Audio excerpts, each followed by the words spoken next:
Yawn mga idol, eto pala ang tunay na rason bakit gustong-gustong kunin ni Coach Tim Cone ang isang Chris Newsome para sa Barangay Ginebra. Madami ang nagtataka kung bakit sa lahat ng players ng Gilas kagabi at ganda ng nilalaro tulad ni CJ Perez ay si Chris Newsome pa rin ang pinili ni Coach Tim Cone na tumapos ng laro kontra Macau Black Bears. Pero at panoorin natin ang rason mga idol. Dito sa play na ito mga idol ay may fast break opportunity ang Gilas.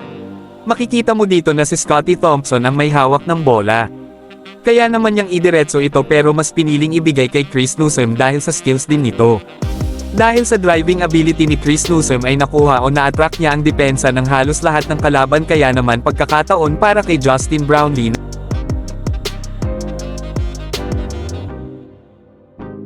Ganyan nga ang gustong mangyari ni Coach Tim Cone hindi lang sa koponan ng Gilas kundi pati na rin sa koponan ng Barangay Ginebra.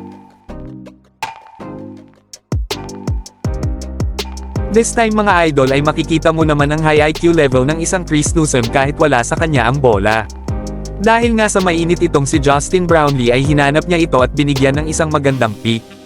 Pansinin niyo ang gwardiya na ito ni JB na hindi na nakahabol matapos ang ginawang pick ni Chris Newsome para sa kanya na nagresulta ng isang press. Mga simpleng bagay kung titingnan sa larong basketball pero napakalaking bagay ito para sa mga players at coaches. Dito nga ay napapadali ang trabaho ng isang JB dahil sa mga plays na ibinibigay sa kanya kung kaya't hindi na niya kailangang mag-create ng sarili niyang play. Hindi nga lang sa mas mahirap ito kung isolation para kay JB kundi mas nakakapagod din ito para sa kanya, kaya naman laking tulong ang mga simpleng bagay na ginagawa ni Chris Newsome para sa Gilas.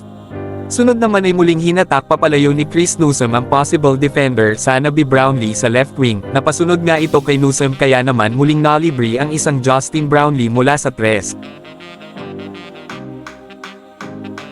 This time ay lamang ng 4 ang Gilas Pilipinas at dito nga ay nag-commit ng back-to-back turnover ang isang Chris Newsome kung saan naibaba sa isaang lamang matapos makakonvert ng tres dahil sa turnover.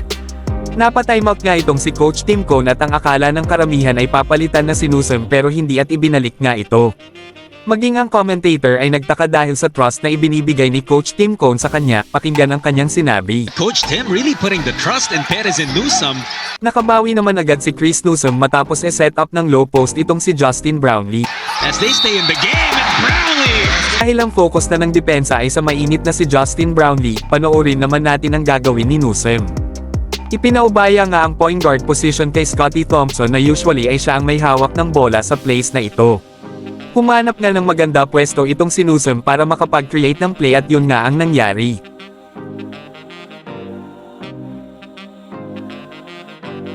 Imagine kung Ginebra players ang tatlong nasa loob na sina Scottie Thompson, Justin Brownlee at Chris Newsome, dagdagan mo pa yan ng Jepet Aguilar at Roy Rosario. Tila pang Gilas Pilipinas na nga ang lineup ng Barangay Ginebra. At eto nga ang isa sa mga rason bakit gustong makuha ng Barangay si Chris Newsome.